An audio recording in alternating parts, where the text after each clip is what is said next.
he will also engage whenever he gets an opportunity to.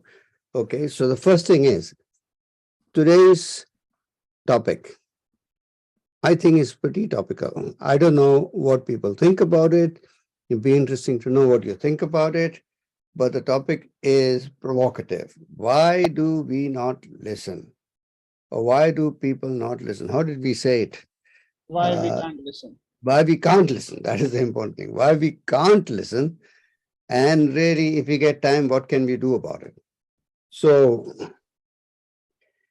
it's an interesting question. And first of all, you have to see whether you agree with the premise that we can't listen, or you say, no, but we are listening all the time. It's the other people who can't listen, right? So we listen, other people don't listen. If they would only listen, life would work very well. So why don't we have some thoughts from you? What do you think? Where are you? What do you think? Do you agree with me? Do you say, no, that isn't true? Or we do listen or what? Let's have a dialogue. It's vice versa. Okay. Bella, Anis, you say it's vice versa. What do you mean? You want to say something? Sorry, it's not from me. It's from Mr.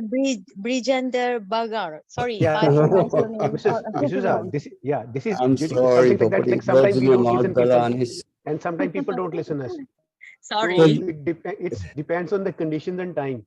So that's It depends on the conditions of time. Sometimes people listen, sometimes people don't listen, sometimes we listen, sometimes we don't listen. Right. Yeah, very good. Bad job. So somebody else, what do you think? Yeah. What I believe, I have got perceptions, all perceptions about somebody, and I listen through that my perceptions. Right.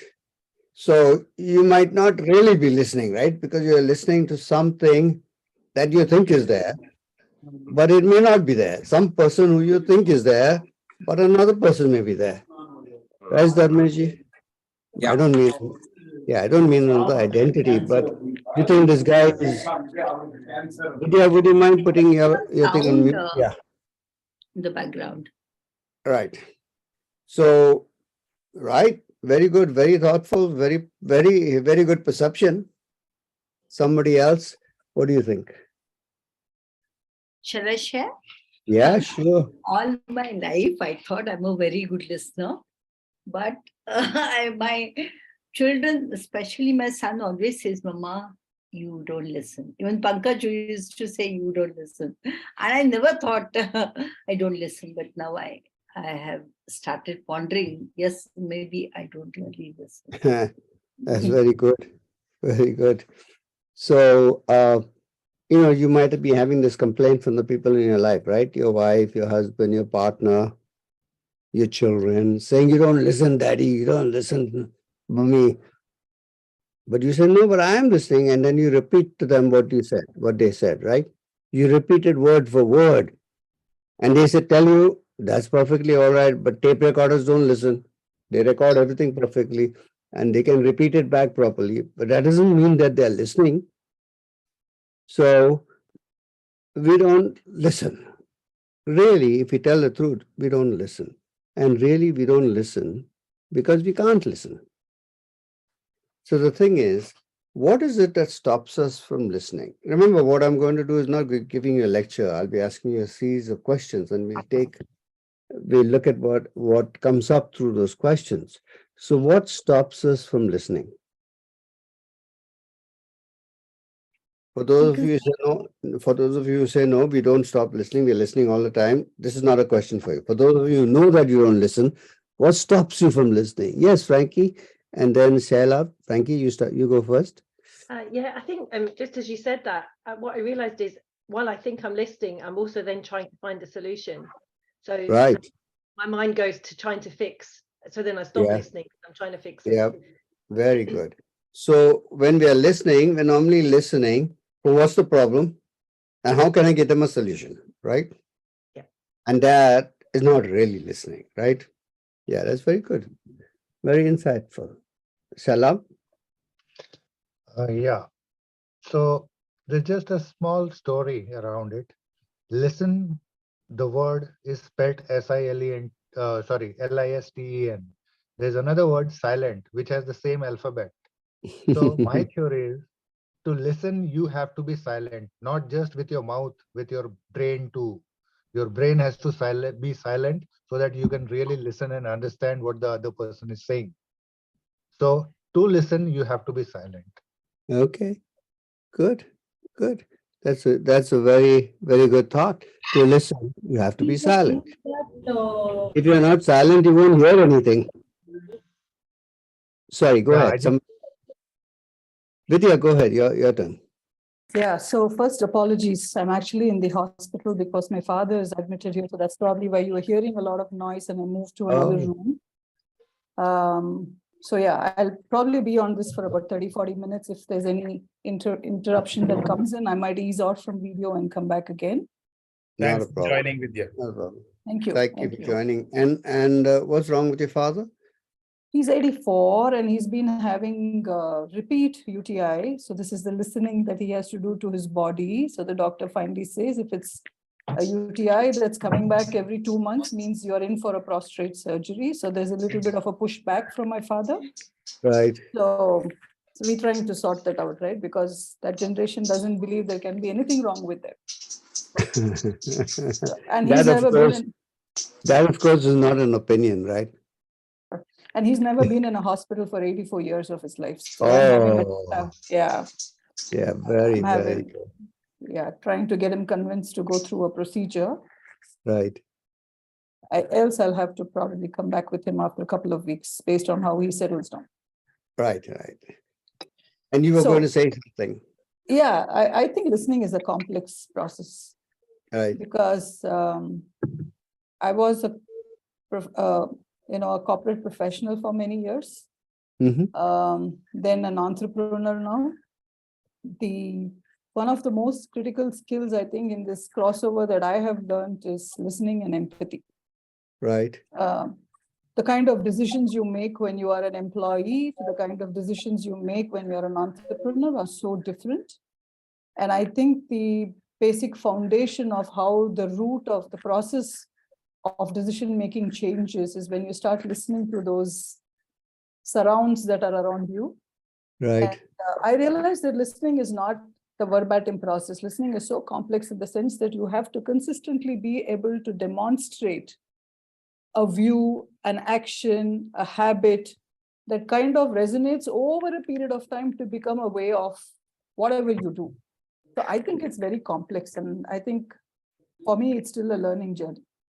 Great. Very good. Thank you for sharing that. Good. Somebody else?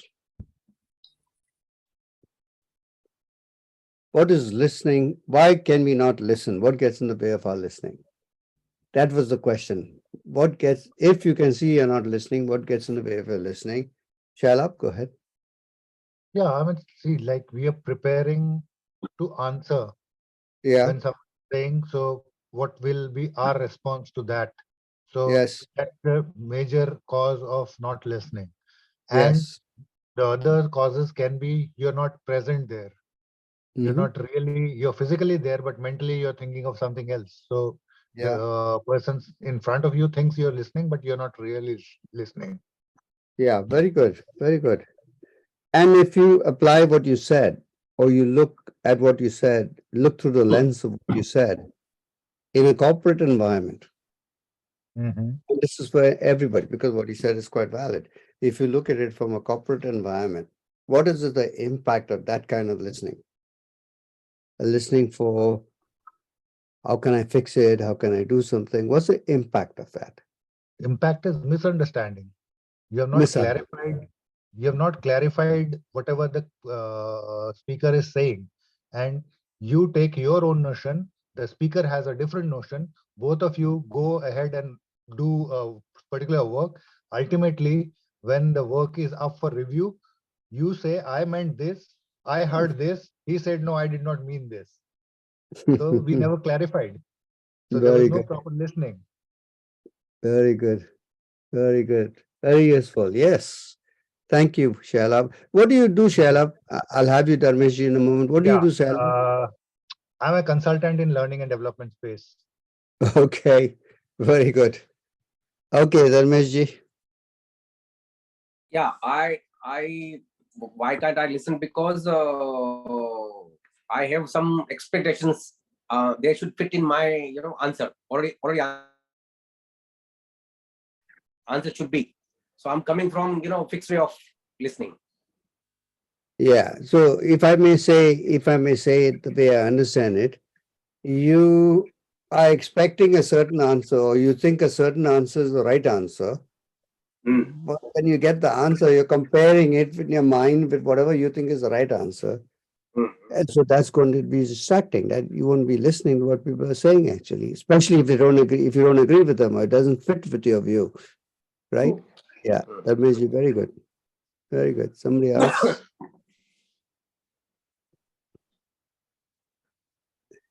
Yes, Prakash, good to see you again. I've seen you a few times, haven't I? Yes, nice to see all of you. So for me, listening has been something now just by design. I just don't listen, and why can't I listen? I see that that's my design. Unless I alert myself that I have to listen. You got a design called not listening. Not listen. Unless I say, no, I have to listen, then only I have that intention of listening, and then I sleep again. And do you want to do something about it? Sure, yes. And if you're going to do anything about it, why would you do something about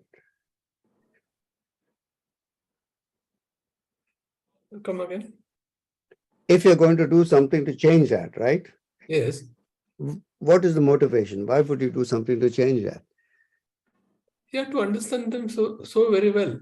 It's only that intention, yes. Yeah, the intention of having a better understanding of the other person, right? Yeah, very good. Yes. Very good. So, thank you, Prakash. And by the way, I don't know when God was designing you, whether he designed you to not listen, or she designed you to not listen, or it designed you to not listen, okay? That is also a part of listening. That is also something stuck in your head. Yeah, I'm designed to not listen, so I cannot listen to you. Don't ask me to listen. I say that to my wife, right? I can't win an argument. I say, no, that's my design. Someone else. This is good. Sheetal, Poonam, you want to put your videos on and say something? And Usman, be great for you to have a contribution. Frankie, nice to hear you. Sheetal, thank you for turning your video on. Poonam, thank you. Frankie, go ahead.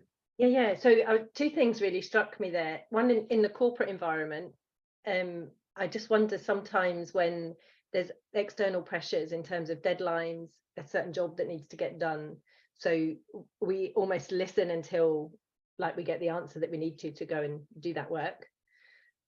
And then the other thing I was thinking was I've been so a varied career, but years and years ago I was in I used to sell mortgages, so I was sales training. So we were very much trained to listen to be able to offer a product.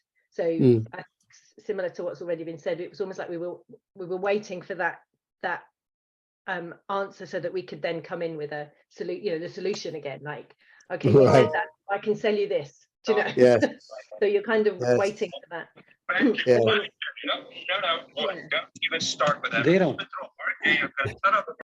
Some feedback. Yeah. Okay, So the corporate environment, I think where we're in now or is very much the outside pressures of deadlines and expectations of what you have to produce. Yeah. So if I can distill what you're saying, because I heard something clearly there, one of the things that stops us from listening, or why we can't listen, is because of deadlines, pressures, what we're supposed to do. And therefore, we got no time to listen. Who has time to listen? There's so much we got to do. We got no time to listen, right? And next question is really, what can you do about it? First of all, Poonam and Sheetal, are you with us in what we're saying so far? Yeah, very much. I think I'm very much in sync with what people are saying. There are two very strong observations as an L&D professional. One, people are having a lot of preconceived notions and they want to just share. So that's the reason they're so full of themselves that they can't listen. That's one thing which I've observed in people. Second, a very interesting observation is many a times people are having lack of confidence, lack of having something to really add on there, and hence they just want to finish the conversations and move on, and hence they don't listen. So these are my very strong observations when you talk about listening skills. And yeah, Very we are good. known for talking, so listening is something which is never taught also as a subject. So very interesting to really understand this as well. Very good. Thank you. And you're a HR professional? Yes. Yeah, very good. Great. Great. Yeah, thanks. By very good, I didn't mean it is better profession than some other professions. But it's just Freddie, Yeah. Freddie, can I add something here? Of course. Okay. So now if we really look at Lord Ganesha, okay, so he has got two big ears. Mhm. Even if we look at humans, we have got 2 ears and one mouth. So why Mhm. don't we use it appropriately? We Yes. use our mouth way more than we use our ears. Yes. That's a good question. And it's a good question to inquire into. Why do we speak more than we listen? Listen. And Poonam was pointing to a few things, and Frankie was pointing to a few things. We can see some of the reasons. Um, Manoj and I, we run a program, mostly in corporations, which we do interventions, and it's called Leadership from the Emerging Future. Yeah. It's about a future that wants to emerge. And how can we provide leadership in that kind of environment? And two things are there. Two things are important there. One is, if there's a future that's emerging and you want to actually be able to see it, hear it, sense it, know about it early, then clearly one of the what do you call it? One of the tools you can use is listening, right? Because you can listen for a future that hasn't shown up yet. Future because it hasn't shown up yet. Something that hasn't shown up yet, but yet is going to show up. That's one thing. And the second thing is, when it shows up, most of us just ignore it. And now I'm talking business, but you can apply this to human beings and any human relationship. But if you take the case of digital photography, what is the name of that company? Was it that first started, was doing really well in cameras, Kodak? right? Kodak. See, Kodak was doing really well. Lots of business, and they funded this guy to do the research on digital photography. And he came back to them and see, this is the thing, digital. They said, no, it won't work. They didn't see the potential of something they themselves had funded. So he went on, and today, if you look, you don't get any film cameras, you get only digital cameras. So that was a future that was wanting to emerge, that you needed to listen to be able to see it and hear it. Otherwise, you couldn't hear it. And there could be lots of other examples, right? You can see lots of other businesses and places. See, one of the things that's happening today, I live in the UK, and today in the UK, everything is in a mess. We've done Brexit, we've done this, we've done that, and we kind of inflicted damage on ourselves because we didn't want to listen. And people operate in a kind of what somebody might call a herd mentality. I don't really call that, but then everybody does groupthink. Everybody thinks in a certain way, in a group way. And then we don't really see anything that is different from our opinion, our past, our assessments, and the way we look at things. So if we wanted to address that, so Frankie, if you wanted to address that and somebody else wanted to address that in yourself, right? Don't worry about other people. You really cannot address it for other people. But if you want to address it for yourself, what could you do? Or what would you have to do first?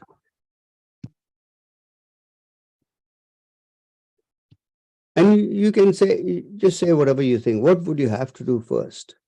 If you want to develop the skill, hone the skill of being able to sense the future that's wanting to emerge. Hi, Manu. What would you have to do first?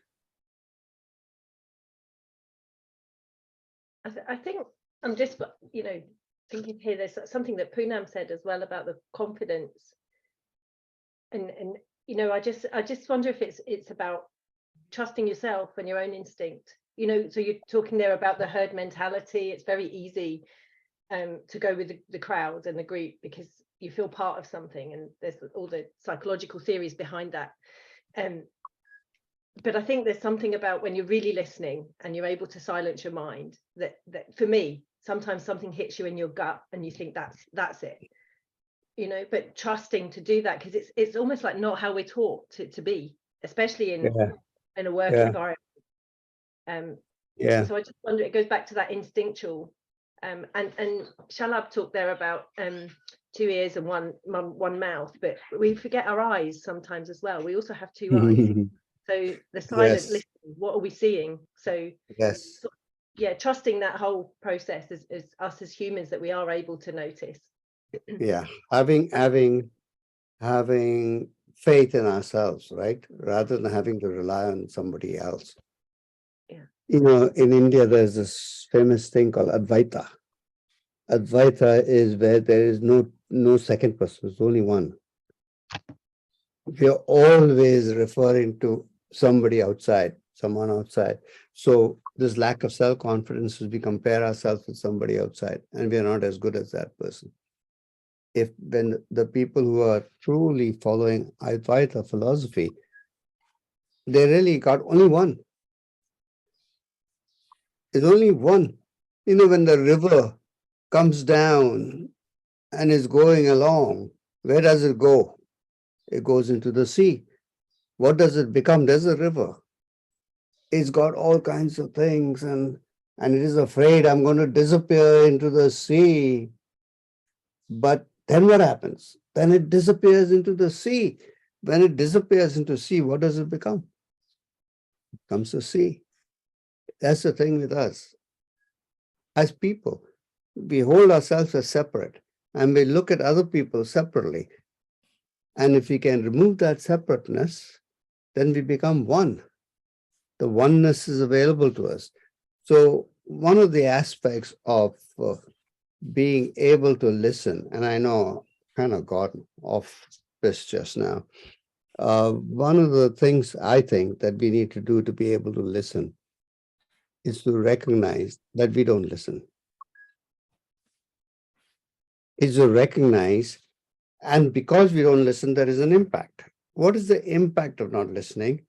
The impact of not listening is misinformation. You get information which is not true, which is not accurate, because you didn't listen. What did you not listen to? The world, people, what the person said. But if you don't have the capacity to listen, if you haven't developed within yourself the capacity to listen, you will end up with Google bubbles or a Netflix bubbles. You pick a movie in Netflix, then the second time you want to look for a movie, you get the same genre of movie all the time. You never get any other kind of movie because the algorithm will give you the same damn thing every time. So unless we can develop a sense of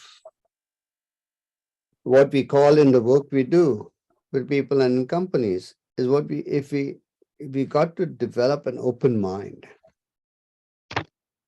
Now, what will give us an open mind? Or how do you know you got an open mind? Well, you have an open mind when somebody is saying something you don't agree with, and yet you listen to it. You're able to engage with something you don't agree with. That requires an open mind. Without an open mind, you can't engage with something you don't agree with, because all this thing of, no, they're wrong, that's rubbish. I cannot agree with that. That gets in the way of engaging with something. And therefore, that bit of reality is not available to you. So open mind. And how do you know you have an open mind? You get upset. When you get upset, well, what are you upset about? Something that doesn't fit your reality, something that doesn't fit your expectation, something that doesn't fit what you want. So that's a good tool to use to say, hey, right now I'm not listening. Why? Because I'm upset. What do you think about that? Yeah, I think, I mean, your perspective is your reality. So if something Right. doesn't fit into your perspective, then it is away from your reality and you're not ready to accept that. Yeah. And Shalabh, here's the thing, okay? You do know that, but you don't use it. Yeah, most of the time, this is the real problem. Yeah, we know lots of things, but we don't use that. Yes. So what's more useful is not what you know, what you use, but what's useful is if what you know transforms you, shifts you, opens your mind. That's what we call open mind. Can we open our mind to something that we hadn't seen before? Can we learn to not be, like Prakash says, not be designed to not listen? Can we open our mind? Yes. And the answer is yes, you can, but it requires work. You know, I had a couple of strokes in this last year. And so I've really taken to studying how to get better after that and how to get back to full capacity after that. And one of the things I found out is that neuroscience, the plasticity of the brain, the learning capacity of the brain. Our brain has a capacity to learn. How does it learn? It learns through seeing what is happening and trying something new. That's how you learn. When you want to learn anything new, what do you have to do? Like you want to learn to listen, what do you have to do?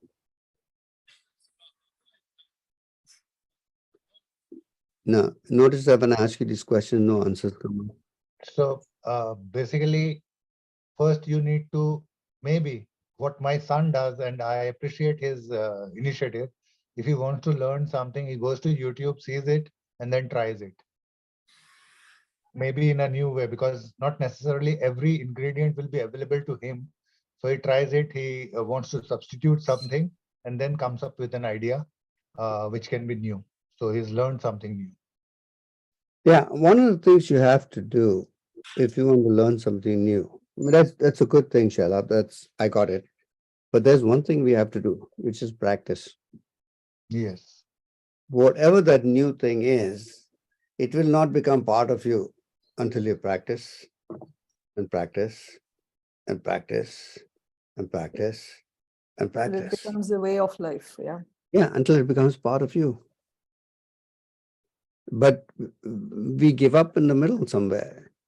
So if you want to practice listening, then you have to practice. And what are you practicing is catching yourself not listening. Now, notice how difficult that is to catch yourself not listening because it makes you wrong. Oh my God, I didn't listen again. Damn, and I didn't listen again. Catch yourself not listening and then listen. You know, if you do meditation, when you're meditating, the breath, the focus on the breath, anapana meditation, you're focusing on the breath, and then your mind goes away. Then you tell your mind to come back. Then you focus on your breath, then the mind goes away. Then you tell the mind to come back. If a person will be good at meditation, is they can keep doing that. Don't get upset. Don't get frustrated. Don't give up the practice. You just got to keep practicing and practicing and practicing and practicing and practicing and practicing when it goes away and getting it back and practicing when it goes away and getting it back.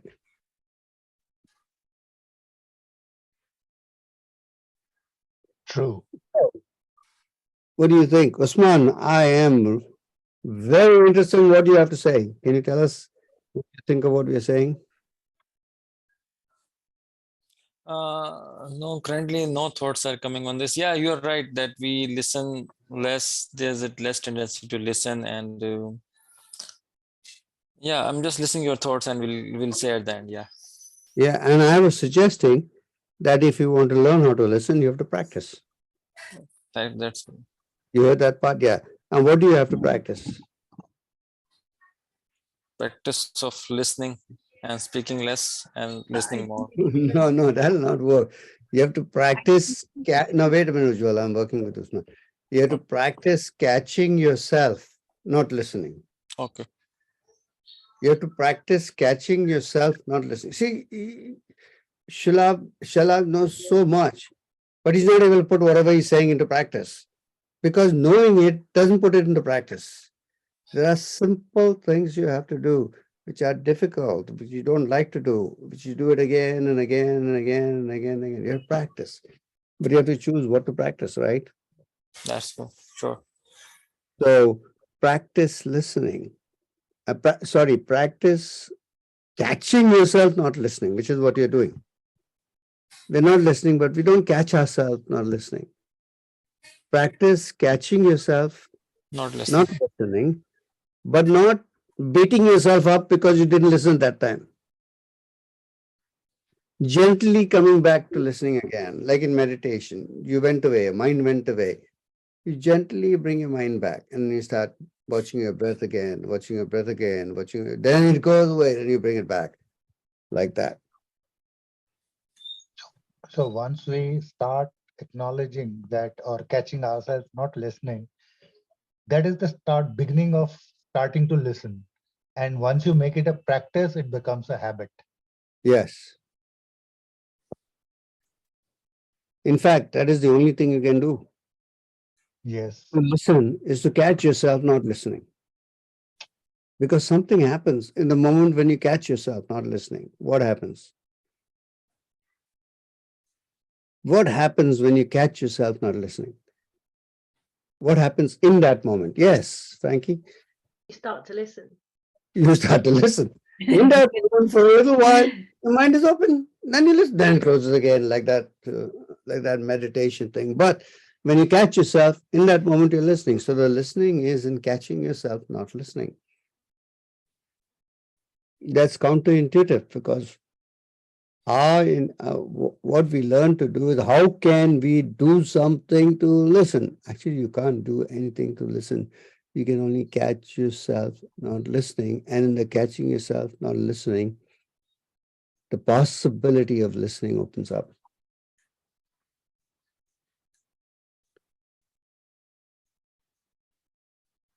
Manoj, I'm not been watching the time, unfortunately.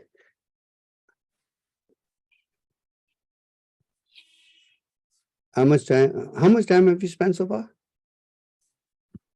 Yeah, 50 minutes. 50 minutes? 40. Oh, okay, good. 40 from the chat and 30. Something on the fellow, you said something on the chat. What was it?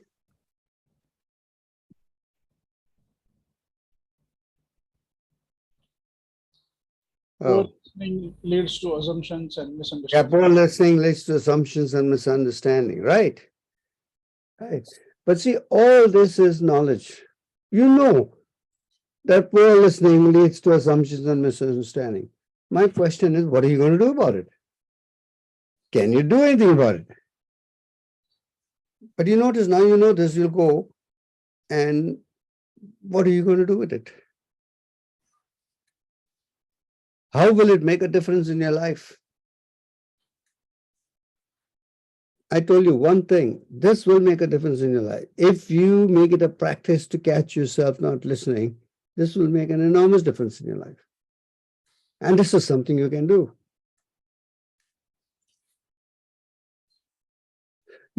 How do you put aside your assumptions? So you say assumptions get in the way, right? How does one put aside one's assumptions? So, I mean, everyone has assumptions, but if we want to be listening to the other person, let's think for a moment that maybe if we are listening to the other person, we might learn something new. We already have a theory of whatever he's saying. But if we are learning, we can, if we are listening, we can learn something new. So instead of interrupting the other person, or maybe interrupting your thought process in the process of listening, listen to him or her, whoever is the speaker, and try to analyze the situation, whatever the other person is saying. So in that way, you can probably get something new. You said, okay, I know what happens after this, but there can be a different scenario, different result, that whatever the person is saying. How do you operationalize what you just said? So it's see, what is the one thing you need to do? If you do it, it'll put us in practice. What I do is, like, when someone is speaking or telling me about anything, I mean, so I try not to judge people that, okay, he or she is like this, and that's the reason they have done whatever they have done. So let me ask you a question. Yeah. How do you not judge somebody? I mean, by simply focusing on what the person is saying and keeping your mind. The truth is, you cannot not judge people.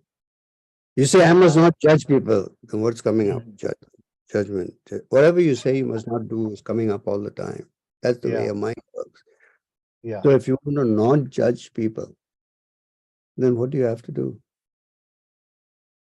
By the way, what I'm saying is pretty simple. It's like the color of Shivaji's white horse, a black horse. You know, Shivaji was a great warrior, king and all that. And he always had a black horse. So what is the color of his black horse? Yes. See, most of us go around black horse. No, it cannot be gray. It cannot. No, the color of Shivaji's black horse is black, right? So what I'm saying is simple. If you, what was it you were talking about just now, Sairab? I've forgotten. You were saying, I'm judging people, right? If I am judging somebody, what is the simplest thing you can do to deal with that? And this thing we're giving you for free, by the way. We're not charging you for it. Simplest thing you can do, yes. Yes, sorry, Frankie. I didn't know you were on the screen. Yeah, go ahead. Catch yourself judging people. That's right. That's the simplest thing. All that explanation Shalab gave us, when we think about that, and we're thinking, catch yourself. Hey, oh, there I go again. I'm judging that person. Now, it's important. The next step is important, because the next step, after you catch yourself judging people, what do you do next? What normally happens automatically? Again, you start judging. Oh, you start judging yourself. No, the other person, even if you catch, yeah, for that moment, and it's then true. again you start judging. It's true. But if you're a good person like Shalab, you will start judging yourself. I shouldn't do that. I did that again. How many times am I going to do that? No, like that. So just always first step, catch yourself doing the thing that you said you don't want to do. Second step, stop making yourself wrong for doing that. Include it. I did that. Okay, that's what I did. All right, let's carry on with our life now. Then, as you said, Prakash, the next moment you'll find yourself judging again. And so, I'm judging again. No. Include that. Next one. The way you train a dog. I'm not a dog trainer. Don't listen to me. But this guy told me this. The way you train a little puppy is you gently tell it, sit down there and take it. You know, the puppy will do, come back again. Then you gently back again till then come jumping up again. Then you gently take it up and that's what you keep doing again and again and again. Your mind is like that. You are like that. You're like that puppy. You got to gently deal with yourself. Bring it back to zero. And then again it'll go away. Then bring it back to zero. Then again it'll go away.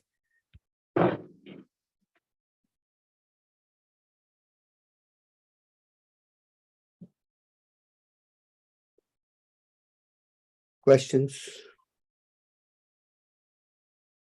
Yes, Dharmeshi. So my question is, when I'm listening from the future, anyway, I'm judging because I have certain goal and I will listen from this goal only. That's what I'm or it stops me actually. Anyway, I'm going to judge. Anyway, I'm going to listen from certain context. I understand. So you have a question? I got what you said. It's true. Do you have a question? The question is context is going to be there, right? That's a statement. Okay. What's your question? You do have a question. What's your question? You're not asking a question.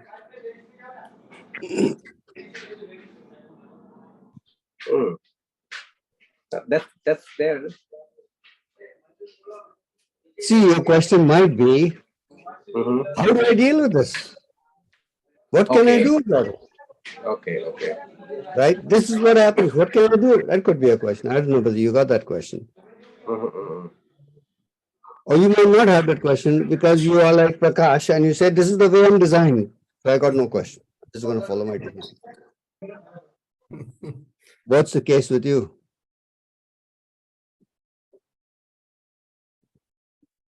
Yeah, I mean, how do I deal with this? That's what you're interested in. Anyway, I will have listening from certain views or certain contexts or certain objectives. No, that is not true. That part is not true. The second half of your sentence is not true. You're saying, anyway, I'm not going to do that. I'm going to always do this. That's not true. No, I'm listening this also from certain context. Yeah, I know. That's true. It doesn't mean forever and ever you listen from a certain context.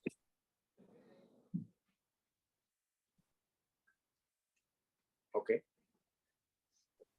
Now you notice how when I say certain things, your mind stops because the mind is going on and on and on and on. When I say something, I've stopped the machinery of your mind, and then you start thinking.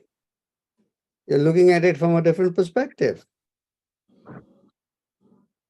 We need to develop that practice of being able to stop ourselves and start thinking. But it's very difficult to do on your own. You need to have around you people who will help you to do that. Who are those kinds of people who are leading you to question yourself. That's why a team is important, and the kind of team you have is important. If you have a team that helps you to think, because the team members are thinking themselves and they're open and they're listening, something happens. You're not stuck in the same thing. You don't have to be stuck in the same thing. Mostly you will be, but that doesn't mean to say it's a given. You have to be. Now, can you pause for a minute here because I have a question for you. What are you getting out of this little, we spent about an hour, 48 minutes, I think. What are you getting out of this session so far? And I don't mean about the subject matter, but I mean about the ontology and the way of teaching. What are you getting?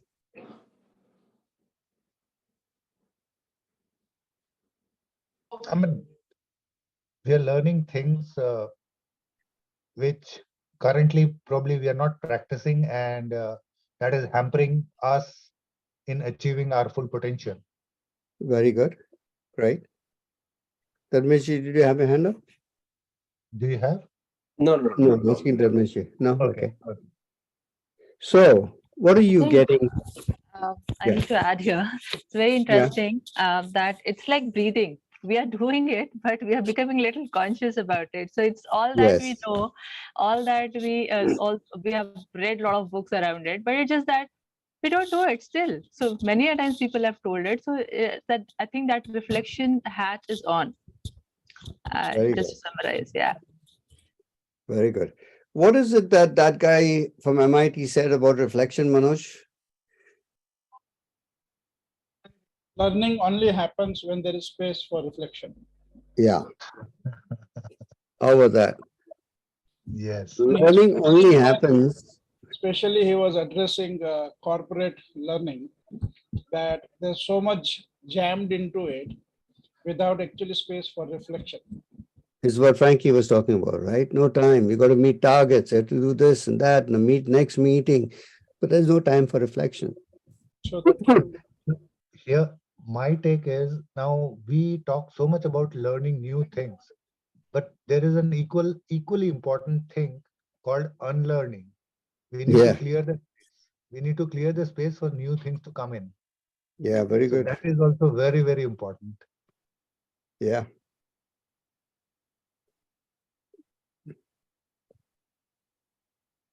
Yeah, Vidya. So my belief is that as social animals, I think we are all in some kind of a human value chain. Someone who comes and creates an impact on us, and we in turn do create impact on few other people almost every day, whether we realize it or not. And we call these people as catalysts. So I think today's session, in my view, is another opportunity to allow you and few people here on this session to become a catalyst to remind ourselves that one, yes, do we believe the need for the skill? And two, are we cognizant and taking a very informed action to reiterate to ourselves on how we could do this better? So it's quite possible that everything that we are discussing and sharing today is not necessarily novel or new, but I think this is a very classical situation where we are reminding ourselves. And I think the common echo that comes from so many of us, where we are all resonating our views and our experiences, further provides the catalytic impact. So hopefully this will stay with us for a few more days, few more events before. I hope for a long time. For a long time before another catalytic activity is required. Yes, yes. Very good. Thank you. Thank you. Manoj, I need to, I just want to say something, Vidya, to you about your father, okay? They're asking him to do a tough right for the prostate, right? And he doesn't want to do it.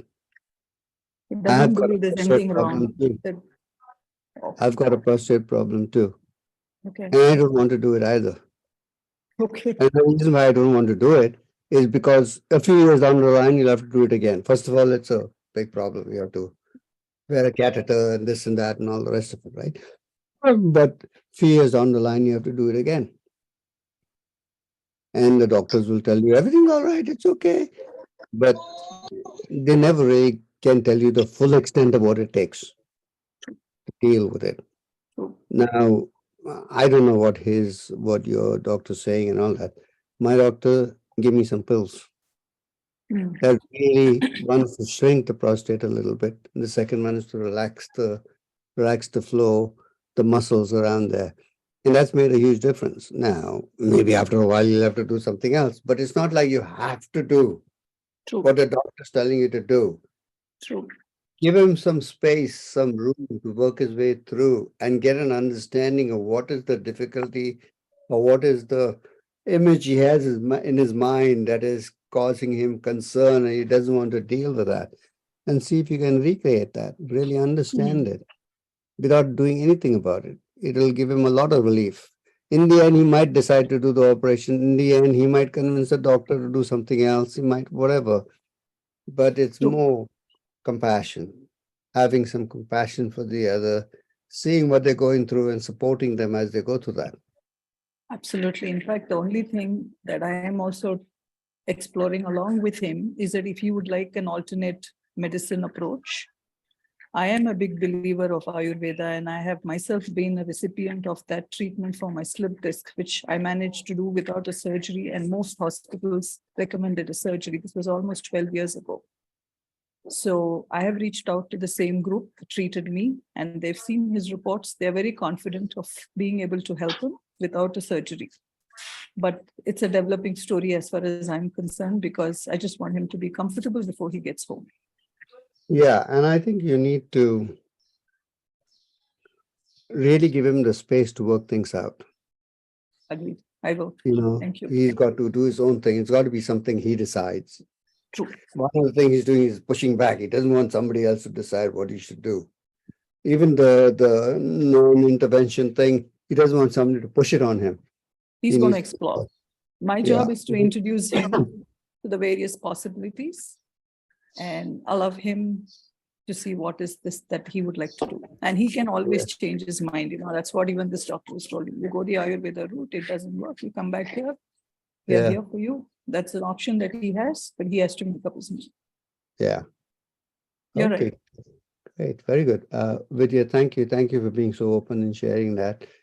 And I hope I'm not shocking you with my illnesses. I was supposed to tell people about those things because people be like somebody who knows everything and is doing everything well.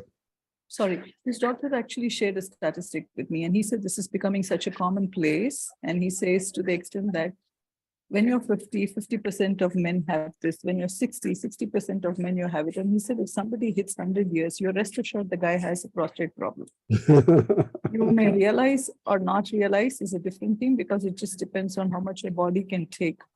Yeah. But the problem is almost given, and he seems to have data to support it. So you're telling my dad that this is, we're just telling my dad that this is nothing unusual. Yeah. Okay. Manoj, I need to now take care of my bladder. Can you just take a little bit of sharing from everybody and I'll be back in a few minutes. Yeah. And you could even tell them about what we do.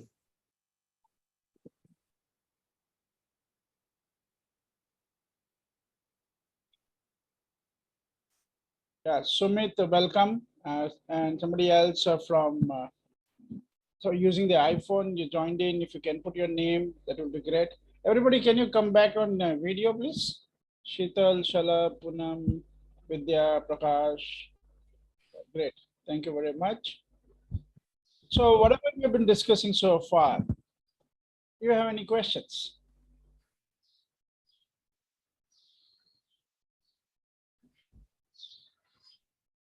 Not really, Manoj. The thing is, what we are getting to, like Freddie said already, Shalabh knows so much. Now the point is, he has to put that into practice. So that's what I need to do. And so that's the learning. So no questions on that count. I do need to practice. And what's the access to practice? See, things are there. You react to certain situation in a particular way. So maybe you can try another way. Don't be reactive, but take a time. So I consider take the pause, because that can be a very powerful tool in not reacting, but sending an appropriate response. So if you take a pause, you calm yourself down and then probably respond to a situation appropriately, because reacting brings out the anger, and sometimes the words that you speak during those times cause a lot of harm instead of doing any good to you. Right. So how do you, I'm going to ask the same question that Ferdi might have asked here, is how do you not react? I mean, you catch yourself, again, the same thing. That is it. You have to catch yourself reacting. So take that pause. Don't react at the spur of the moment. Whatever one has said, take a pause, take a deep breath, let it sink into you, analyze it, and then respond. Yeah, or I would just say, just catch yourself not listening, right? Yes. Just stay with that. Don't even do anything else. Just, oh, right now I am not listening.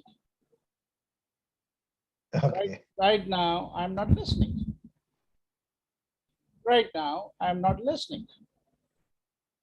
Right? You don't even have to do all the processing. You just have to first get right now I'm not listening. And then maybe you could ask, yeah, I was not listening, or I was getting upset. So can you say what you said again? Or can you explain what you mean? But the access is right now, I am not listening. So what the other way I would say is, how many of us want to be good listeners? I always be a good listener. Yeah. So the access is to realize that we will never be good listeners. And the moment you certify yourself as a good listener, you fail the game. Only bad listeners can be good listeners.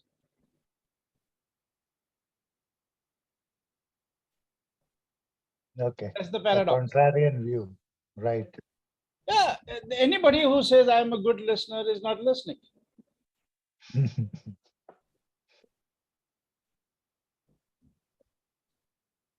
Right? Only people who are not listening can listen.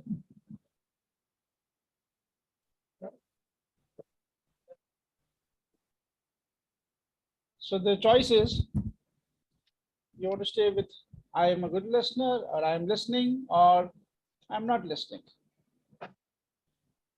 Where do you think you have more chance of listening? If you operate from I am listening, or if you operate from I'm not listening? The second one. Yeah. That's the paradox.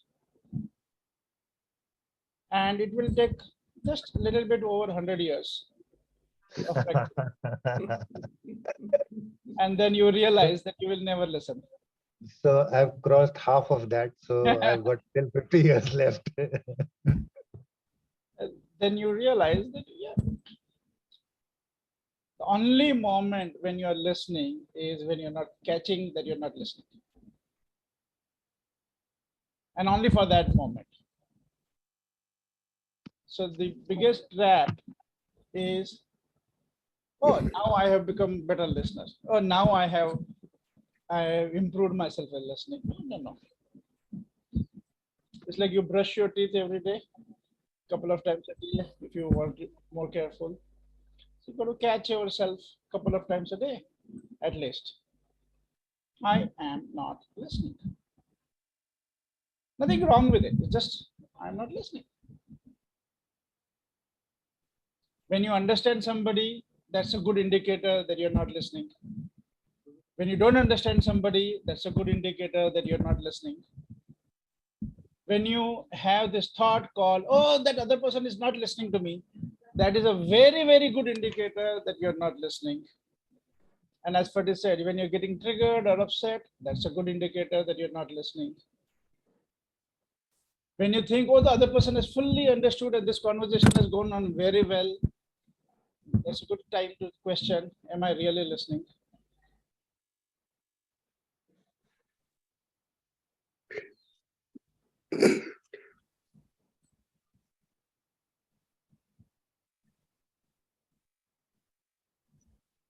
Questions, comments?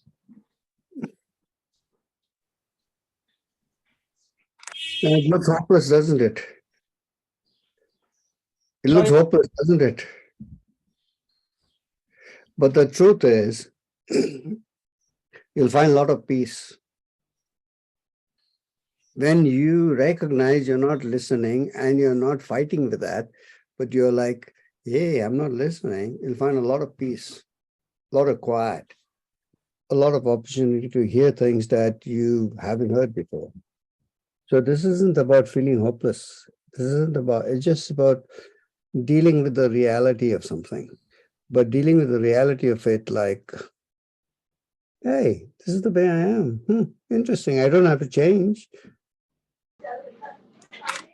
I can own it. I can accept it. I can be with it. Like none of us are working towards a future where we don't have to brush our teeth. We're not saying, oh, now I'm going to master it enough so that I don't have to brush it anymore. That's not the game, right? We just realize, oh, yeah, I need to brush my teeth. In the same way, oh, I'm not listening.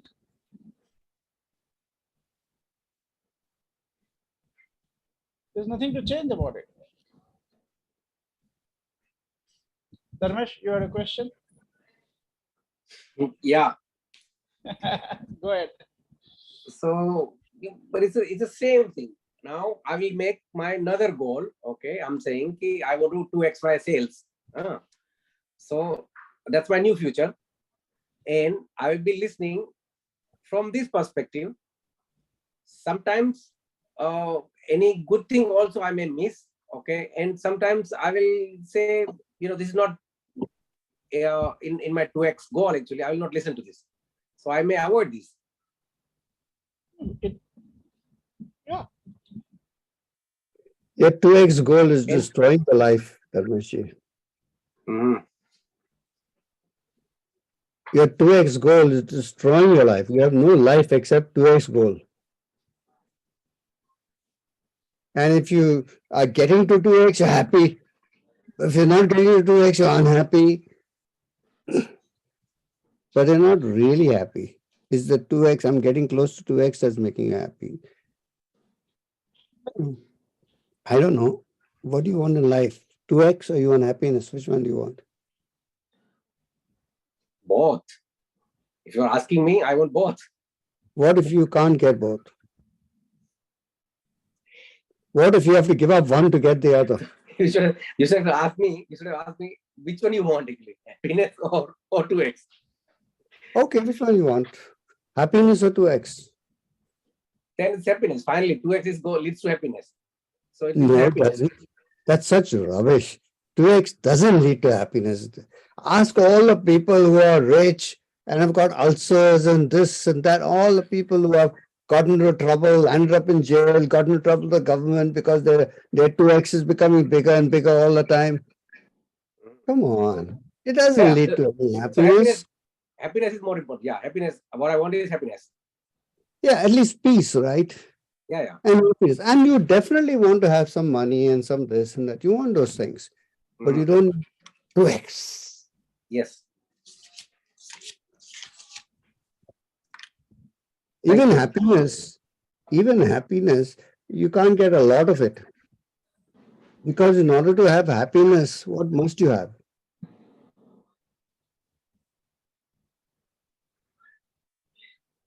How will you know you're happy if you're happy all the time? There has to be some moments of unhappiness so that you can recognize happiness.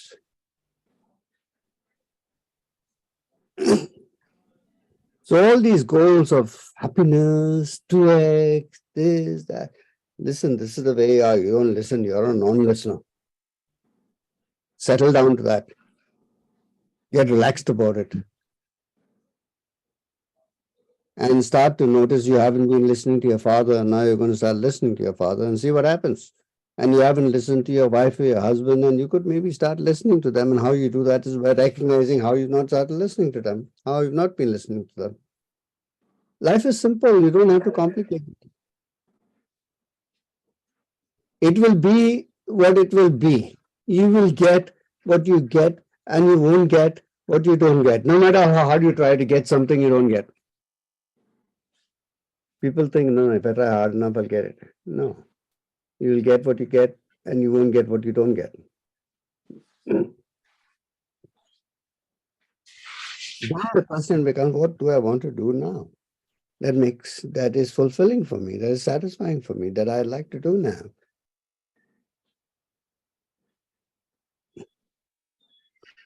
Then you can have your life be about what is meaningful to you, what makes a difference to you.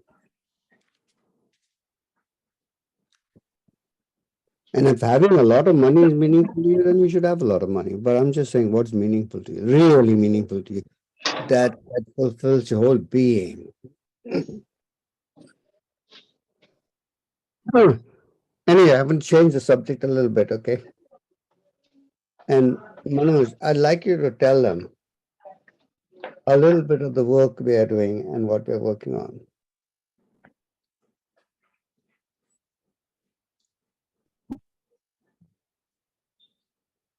So we are a team of faculty who have had the privilege of a lot of exposure working with couple of thousands of people or more and across the world. And lately we have been moving from individual transformation to seeing that that's not enough. Individual transformation game is not enough. And we've been working with MIT, Dr. Otto Scharmer of MIT, and we are working on understanding what causes shift in the business, what causes shift in the society. And what we realize is over and above individual transformation, there is a need for system transformation. And we are all in a system. Like if you look at our body is a system, our family is a system, our education is a system, the company is a system, the industry is a system. And mostly we have been so focused on fixing people, and whether it's ourselves or others, there is a excessive focus. Everybody, can you go on mute and then you can unmute when you want to speak? There's a lot of background noise. Thank you. So I am of the perspective that system is a blind spot for most of us. We have been obsessed with fixing individuals, whether the individual is ourselves or the individual is our family member or our colleague or anybody else, or the government, politician, or whatever. So we are now, in a way, you can say we have three intentions in the work we do. First is to shift from ego consciousness to eco consciousness. So what do I mean by ego? Ego is boundary. So when I say me, there's a boundary. When I say my department, that's a boundary. My family, that's a boundary. My company, that's a boundary. Right? So that's ego thinking, is thinking within a small boundary. And then there is eco thinking. So what is the other word that comes close to what we mean by eco? Is inclusive. You're including more and more people into it. Like in Indian culture, we have a word called Vasudhaiva Kutumbakam, which means the whole world is our family. So it's in that spirit when you start including people, including the employees, including the stakeholders, including the society, including everybody into your thought process.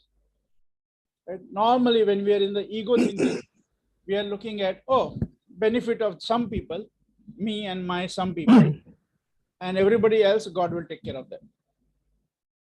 So here we are saying shifting the consciousness from ego to egocentric to ecocentric. So that's the first part of our intention.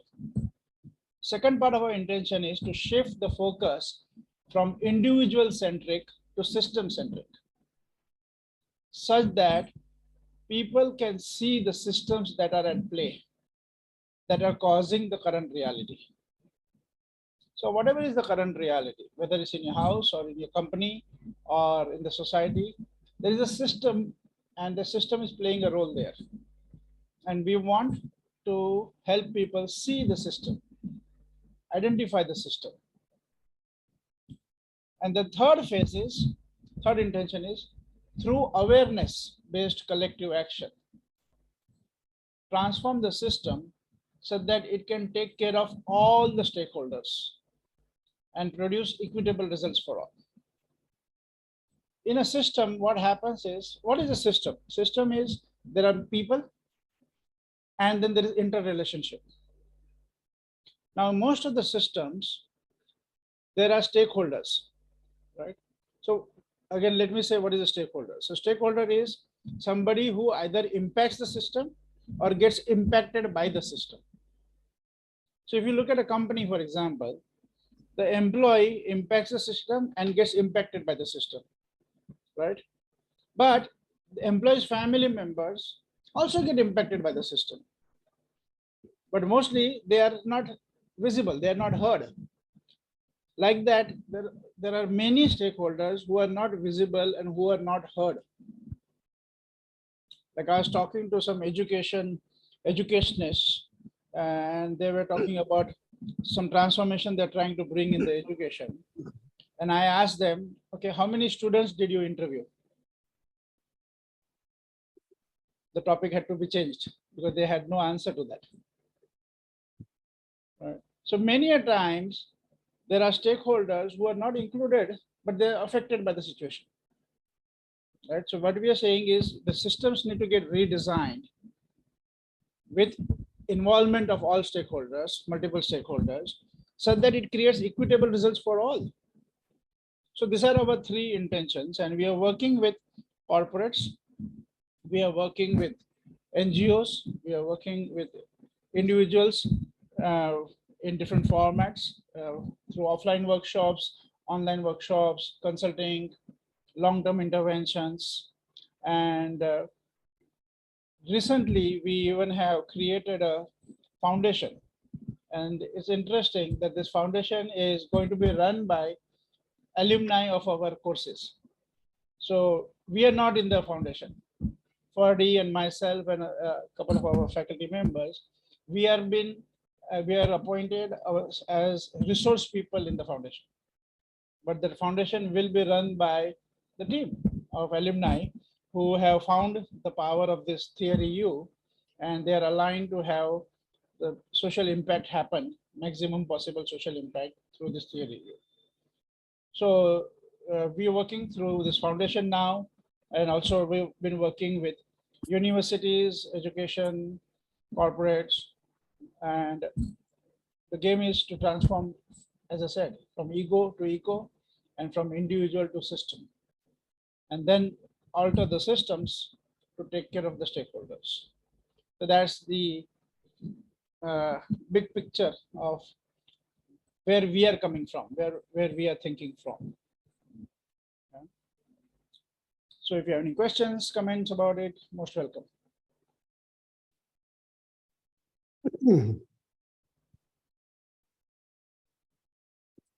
Can you tell them what the Lokayukta? No, you can't. No. Okay.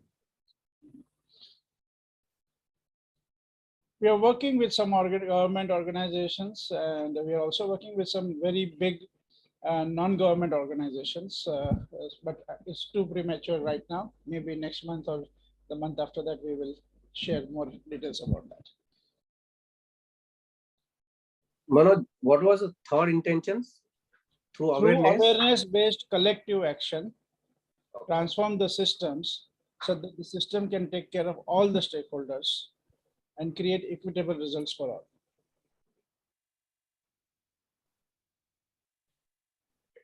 Thank you. That awareness-based collective action is very important. I'll just share an example. Recently, we had an opportunity to talk to a finance minister of a state, and they were sitting in their party meeting with all the people, and then we happened to be there. And there was this interaction, and he talked about that media complaints that, and somebody in one of the meetings complained that why are all the politicians corrupt? And he said, please tell me one politician who was not corrupt before election and got corrupt after election. He says, you don't have any such example. What it also means is people are selecting or voting corrupt politicians to power. And then he was saying something about voter education. He says, when voters go to vote, and there are say 10 people in that election, how much thinking and analysis they do about all those 10 people? Are they really doing analysis to say, oh, this person is the best? Most voters are going and voting without much thinking. Oh, he is from this party, or he is from this background, this society, this community. So it was something interesting. He was not using it as an excuse, but he was just kind of bringing in a fact called the awareness level that the voters have before voting. If that is not transformed, you cannot expect electoral reforms to transform. We can keep blaming the politicians, but it won't make much difference. Right? Great. Thank you. Over to you, Ferdi. Yeah, we don't really have much more to say. We just wanted to talk about the listening part to give you some real meat in the matter and see that you got something to take home and use and make a big difference to you. And we also wanted to introduce you to Emerging Futures. Our organization is called Emerging Futures, and the work we do. And we are more interested in working with other corporations or NGOs, one of the two, or both. And if you want us to do something for you, let us know. Get in touch with us and we will have a conversation and see what we can do. And anything else for you? Amitava, sir, anything for you? No, it was excellent. Thank you very much. As always. Thanks for your support. Okay, so I think we can wrap up early today, Ferdi. Yeah. Vidya, anything for you? Oh, no, I'm good. Thank you. Great, great. Good having you. Go ahead, Okay, guys, thank you for your listening. Thanks for your participation and engagement. Normally, we have to force people to turn on their videos. You guys were very good. You turned your videos so we could speak to a real person rather than a blank screen. And it's so much better. And Prakash, thank you for coming again. I don't know where else I met you, but you have participated earlier. Great. Yes. Dharmesh, 2x, keep going. Sure. Thank you. Can I just say thank you? It's been a really a great space, really great space to come into, and really it's lifted me up today. I just wondered if we did want to get in touch with you, what kinds of things do you do for organizations? Like, do you come in and do training courses, or? We do training courses, and we work. So we've firstly worked with the culture of the organization, so through training courses and consulting. And then later on, once we have done some work with the culture, then we support them in the strategy and the execution of it. Okay. So But we could also do things piecemeal, Frankie. Where are you from? I'm living just outside Glasgow in Scotland. Okay, Scotland. Scotland is a very good place where we should do some work. I live in Chester, Okay. England. And the different things we could do, because most of our work is on Zoom. We can come face to face and do it too, but on Zoom. So if you wanted to have a program, like a 4-hour program on what we did, listening, communication, we can design something. If you want to have a program on, we could design a program on the system, on the systems approach or something, like instead of trying to deal with the particles, can you deal with the whole? And how do you deal with the whole? Like a whole team, we can do teamwork, we can do something on teams, we can do something on working together, dialogue, something on dialogue, creating and bringing dialogue in. So while Manoj was talking about the big picture, I mean, most people can't start with the big picture because they have to know us. But I'd be happy to do some work for your organization on any of these subjects that you think we could do could do with some work. Same thing with you, Amitava, and the rest of you. And it's very easy to get to you because we are online, so you can get anywhere. Great, thank you. Fine. Great. I have shared my contact details and on the chat. Okay, and make a note of it. Thank you very much. If you look up Ferdi DSouza online, you'll find, I don't know, somehow my name is quite there. And normally you have to put yourself in there so you can come on the top. Mine seems to come on top. I haven't done anything to bring it up there, but there you are. Thank you very much. Thank you. Great. Thank Thanks you. so Thank much. you. Thank you.